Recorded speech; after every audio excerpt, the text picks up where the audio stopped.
L'histoire que vous allez découvrir commença dans le cœur tranquille du Kentucky, dans une petite maison blanche qui sentait à la fois le café, la poussière de craie et cet espoir fragile qui s'accroche quand tout menace de s'effondrer.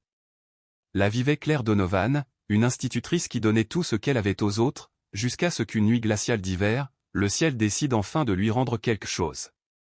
Bowling Green, Kentucky, n'était pas une ville dont on se souvient facilement. L'air y portait toujours un parfum mêlé de champs de maïs et d'essence, et les vieux camions cahotaient devant des porches penchés, tandis que les habitants continuaient de se saluer par habitude plus que par joie véritable. À la lisière sud de la ville se tenait une petite maison blanche à la peinture écaillée, son courrier entassé dans une boîte aux lettres bancales marquée du nom Donovan. À l'intérieur, la vie de Claire semblait à l'image des murs, usés, mais obstinés à tenir debout. Elle avait 36 ans et enseignait en classe de CE1 à l'école Saint-Lucas. Ses journées se passaient à répéter les sons des lettres, à aider des petites mains maladroites à découper des cœurs en papier, et à feindre de ne pas remarquer les trous dans ses propres chaussures. Ses élèves l'adoraient. Il glissait sur son bureau des bouts de papier chiffonnés, « Tu es la meilleure maîtresse du monde ». Des mots tordus, mais vrais, plus vrais que tous les chèques de paie qu'elle n'avait jamais reçus. Son mari, Tom, avait autrefois été solide, fier, un ouvrier de l'usine de pièces automobiles. Ses vêtements portaient l'odeur de l'huile et du tabac. C'était un homme qui croyait que toute chose se réparait avec assez de sueur et de patience. Mais quand l'usine ferma, son monde bascula. Les semaines de chômage devinrent des mois. Son assurance vacilla. Son regard se fissura. Les factures s'empilaient sur le comptoir de la cuisine comme des accusations muettes. En novembre, le chauffe-eau tomba en panne. Puis, pire encore, Ethan, leur fils de 9 ans, fut diagnostiqué avec une malformation cardiaque qui exigeait une opération coûteuse, bien au-delà de ce que leur assurance couvrirait. Chaque soir, Claire traçait en rouge sur le calendrier les dates d'échéance, électricité, hypothèque, médicaments, en priant qu'il reste assez pour acheter de quoi remplir l'assiette de son enfant. Les voisins murmuraient qu'ils étaient de bonnes gens traversant une mauvaise passe, mais même la pitié finit par piquer comme une gifle. Claire, elle, se surprenait souvent à sourire trop vite, à répondre « ça va », avant qu'on ait le temps de lui demander. Au matin glacé, elle se tenait devant la fenêtre de la cuisine, soufflant dans le verre embué, et contemplait la boîte aux lettres recouverte de givre. Alors, elle allumait une petite bougie posée dans un bougeoir en forme de tulipe ébréchée. Elle appelait cela sa prière de nuit. « Sainte Marie, garde-nous ensemble. Ne me laisse pas craquer devant eux », murmurait-elle. Parfois, Tom entrait à ce moment-là, cherchant du lait dans le réfrigérateur vide, incapable de prononcer quoi que ce soit. Les mots, entre eux, s'étaient fait trop lourds. Et malgré tout, la vie continuait. Claire enseignait les tables de multiplication, corrigeait les cahiers et souriait poliment devant les photos de Noël de ses collègues, famille en pyjama assortie, enfants aux joues ronds des roses. Sur le trajet du retour, elle répétait mentalement des réponses pour Ethan. « Maman, on aura des lumières de Noël cette année ?»« Bien sûr, mon cœur », répondait-elle, tout en se demandant comment payer une seule guirlande. Un soir d'hiver, alors qu'elle faisait chauffer leur dernière boîte de soupe, sa bougie se consumait presque entièrement. Elle ne savait pas encore que cette flamme, née dans le désespoir silencieux, deviendrait l'étincelle d'un changement inattendu. Début janvier, le froid mordant s'installa. Leur chaudière rendit l'âme. Claire colla du plastique aux fenêtres, fourra des serviettes sous les portes, mais rien ne chassait le gel. Les mains tremblantes, elle traçait une croix rouge sur une facture supplémentaire, avis de coupure définitive. Tom, avachi devant son café, la barbe en bataille, murmurait « Je rappellerai pour le chantier demain ». Mais ils savaient tous deux que l'espoir s'était déjà effrité. Ethan, blotti sous une couverture, souffla « Maman, on peut allumer la bougie ?» Elle sent bon. Et Claire lui sourit, alluma la tulipe de céramique, et la petite flamme devint leur seul soleil. À 8 heures, l'électricité vacilla, puis disparut. La maison plongea dans un silence noir. Tom jura, frappa la table, et sortit en claquant la porte. Claire, elle, resta assise, les mains jointes. « Sainte Marie, je ne sais même pas si tu m'entends. J'enseigne la bonté aux enfants, mais moi-même je perds la foi. J'ai peur pour Ethan. J'ai peur pour Tom. Aide-moi avant que je ne commence à haïr cette vie. » Alors, un souffle étrange traversa la pièce. Les ombres tremblèrent, et pendant une fraction de seconde, Claire crut voir une silhouette sur le mur. Mais le noir reprit aussitôt. Tom revint, éreinté. Ils s'assirent ensemble, silencieux, regardant leur fils endormi, le visage baigné de la lueur obstinée de la bougie. Au matin, un détail troubla Claire, au-dessus de la cuisinière, une trace grise, une ombre de fumée qui, sous la lumière changeante, prenait la forme d'un voile, d'une épaule. Tom haussa les épaules, ce n'est que de la suie. Mais Claire ne put s'empêcher de chuchoter un « Je vous salue Marie ». Et soudain, une odeur de rose emplit la pièce, douce et puissante, comme un printemps impossible au milieu du gel. Ethan lui-même, encore ensommeillé, demanda « Pourquoi ça sent le jardin de grand-mère » Le soir, alors qu'elle remerciait à voix basse cette présence invisible, Claire aperçut de nouveau l'ombre, légère, vibrante, presque vivante. La nouvelle se répandit vite. La voisine, Madame Keller, aperçut l'image et jura voir une femme en prière. D'autres arrivèrent, puis des photos circulèrent.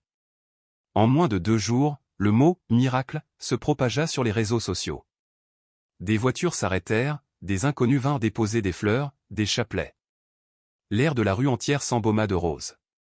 Un journaliste local filma la scène. Sur les images, l'apparition paraissait plus qu'une tache, la lumière vibrait, et une larme semblait couler le long de la joue grise au moment précis où Claire priait. Le reportage fit le tour de la ville. Certains criaient au canular, d'autres affluaient pour prier. Le père Michael Duffy, curé de Saint-Lucas, vint enquêter. Devant le mur, il murmura une prière en aspergeant d'eau bénite. Rien ne se produisit, sinon cette fragrance persistante de rose. Pourtant, ses mains tremblaient. Si c'est de Dieu, Claire, dit-il doucement, cela portera des fruits. Pas de la gloire. Mais cette nuit-là, dans son presbytère, il se réveilla au parfum des roses et à une lumière douce sur son mur. Une voix féminine lui souffla, « Retourne auprès d'eux. Ils ont besoin de foi, pas de preuves. » Il revint le lendemain, changé. Ce n'est peut-être pas une preuve scientifique, dit-il, mais c'est une invitation. La manière dont vous y répondrez sera le vrai miracle. Les jours suivants, la foule grossit, et avec elle, les tensions. Claire priait en silence pour que cette flamme sacrée ne se transforme pas en spectacle. Mais le ciel semblait avoir déjà choisi sa scène. Puis vint la tempête. Le vendredi soir, le ciel vira au vert gris, le vent plia les arbres, la radio annonçait des bourrasques de 130 km/h. Dans la petite maison Donovan, Claire scotchait les fenêtres, Tom rentrait les chaises du porche, Ethan serrait son ours en peluche. Quand la pluie battit la maison à coups de marteau et que le courant céda à nouveau, Claire alluma la bougie. La flamme vacilla, puis se redressa, projetant sur le mur l'ombre fragile de la Vierge. Et dans le grondement du tonnerre, alors qu'un rugissement approchait comme un train lancé dans la nuit, la petite flamme demeura. Inflexible. Vivante. Et ce fut là, dans cette nuit où la tempête menaçait d'engloutir tout Bowling Green, que la lumière du miracle commença véritablement à briller. Les vitres se bombèrent vers l'intérieur, prêtes à éclater. Dehors, un fracas lourd secoua la nuit. Peut-être l'abri du voisin venait-il de céder. À terre, cria Tom en agrippant Claire et Ethan pour les tirer vers le couloir. Ils s'agenouillèrent ensemble, serrés les uns contre les autres, tandis qu'à leur côté, une bougie continuait de brûler, fragile mais obstinée. Le cœur de Claire battait à rompre. « Sainte Mère, protège-nous, je t'en supplie. » Le vent hurlait, strident, comme 1000 voix déchaînées. Une vitre explosa dans la pièce voisine. La pluie s'engouffra, éclaboussant le sol, trempant rideaux et murs qui tremblaient comme s'ils allaient s'effondrer. Et puis cela arriva. Au lieu de s'éteindre, la flamme de la bougie jaillit vers le haut, éclatante, presque insolente face à la tempête. L'air de la cuisine devint soudain chaud, incroyablement chaud. Claire osa lever les yeux, et son souffle se coupa. Sur le mur, l'ombre de suie qu'elle avait souvent remarquée se mit à rayonner. Une lumière douce, vivante, tel un soleil sous l'eau, enveloppa la pièce. Une forme se dessina lentement, une femme, vêtue de bleu et de blanc, les mains ouvertes comme pour les protéger. Ses yeux, faits de lumière, se posèrent sur Claire avec une tendresse bouleversante, mélange de connaissance, de douleur et de force. Tom s'immobilisa, partagé entre l'incrédulité et l'émerveillement. « Qu'est-ce que c'est » balbutia-t-il. Claire n'arriva pas à parler, les larmes coulant sur son visage. Ethan chuchota, la voix tremblante. « Maman, c'est elle. C'est la dame de mon rêve. » Dehors, la fureur du ciel changea. Le rugissement s'apaisa, devenu un simple grondement lointain. À travers la fenêtre, on voyait les arbres pliés sous le vent, sauf autour de leur maison, comme si une force invisible tenait les rafales à distance. La bougie irradiait, emplissant la pièce d'une lumière dorée. Un parfum de rose, dense, enivrant, emplit l'air, assez pour faire tousser Tom. Le papier peint vibra, comme agité par une brise douce, mais l'image de Marie resta immuable. Claire tomba à genoux. Merci, oh merci. Le temps perdit toute signification. Des minutes ou des heures, ils ne surent pas. Quand enfin l'orage se dissipa, il ne resta qu'une pluie fine, régulière, frappant le toit comme des doigts bienveillants. Tom ouvrit la porte, incrédule. Le jardin était jonché de branches, de tuiles et de débris.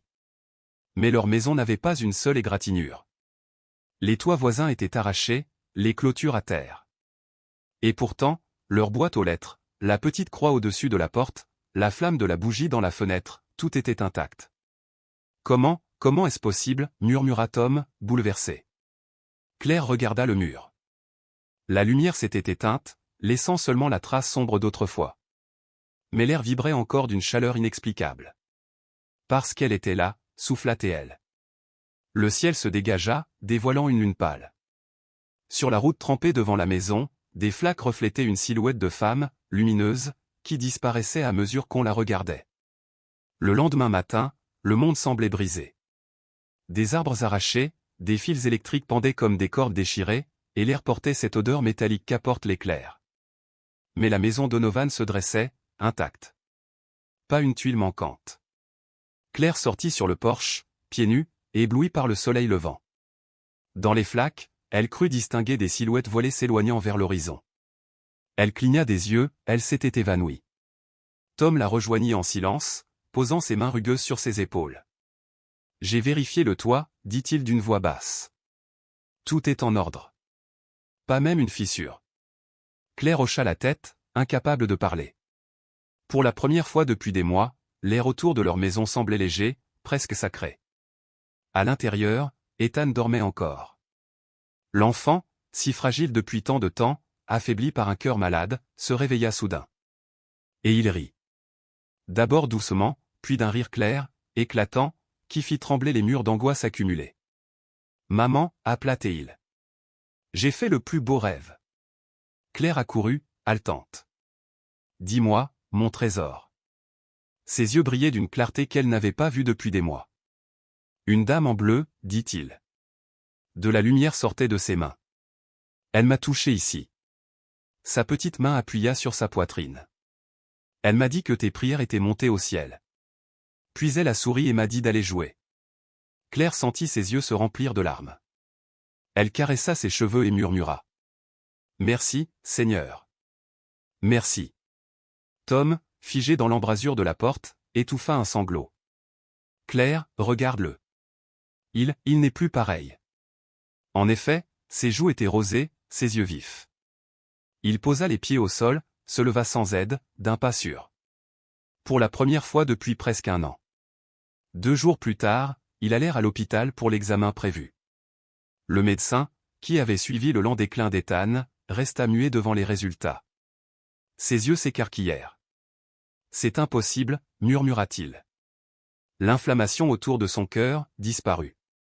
Il n'y a plus rien. » Tom balbutia, « Vous voulez dire qu'il est guéri ?» Le médecin acquiesça, bouleversé. « Pas seulement guéri.